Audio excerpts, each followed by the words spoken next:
John, as I consider my loss on a particular project earlier in the year, just to explain what happened so you don't make the same mistake.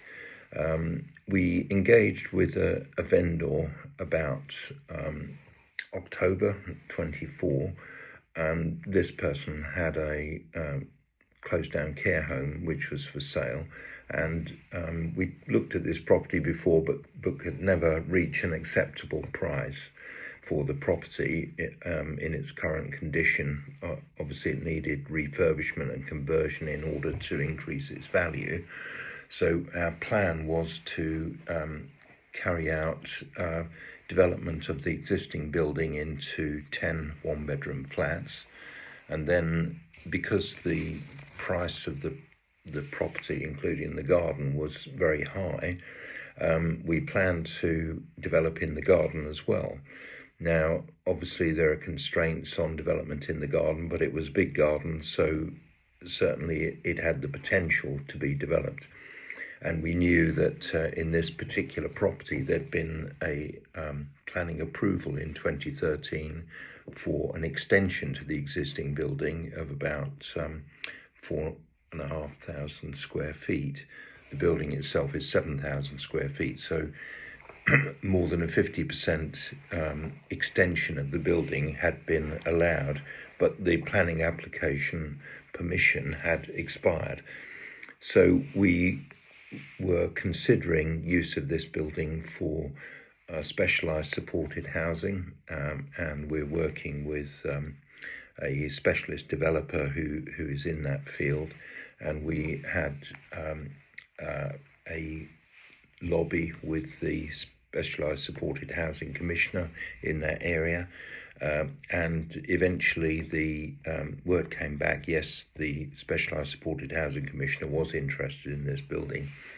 So we carried on with the negotiations. Meanwhile, we put in a planning application to reflect the conversion of the existing building, and we amended the planning application to reflect doing some additional flats in the garden for the specialised supported housing purpose to justify the high price of the site. So without the development in the garden, there wasn't sufficient gross development value to justify paying this high price for the site. So weeks turned into months, and the planning application was making progress, and we got some initial feedback that the planning application for development in the garden was likely to be rejected. So I've omitted to tell you that meanwhile the SSH Commissioner changed their mind and said, oh no, we don't want the building after all. Quite why they changed their mind for no apparent reason is a bit of a mystery.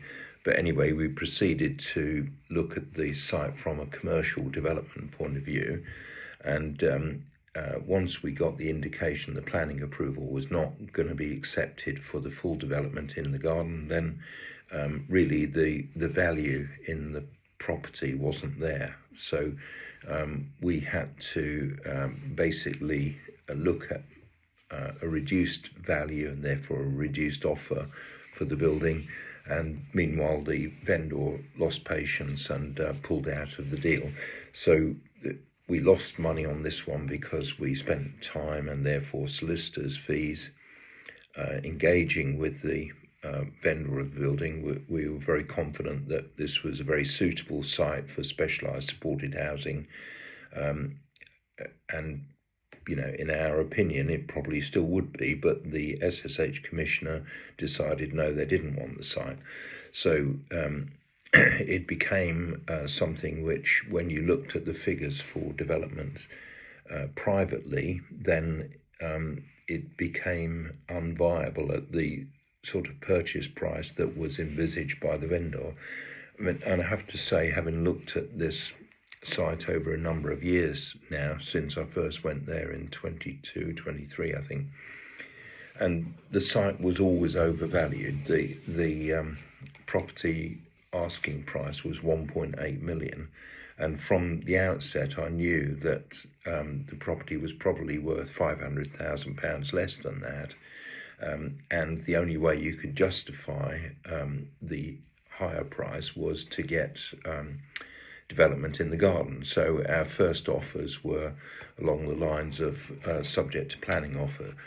But anyway, specialised supporting housing came along, and this seemed a very suitable use for this closed down care home.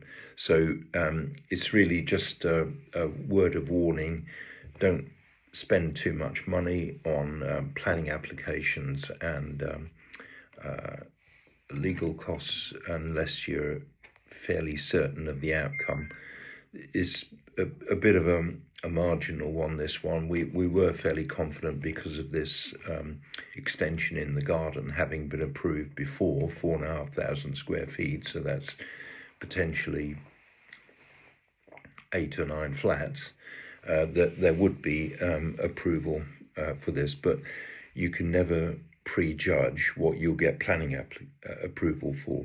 So this was a lesson learned, and we lost money on that one, and we'll have to make it up on future developments.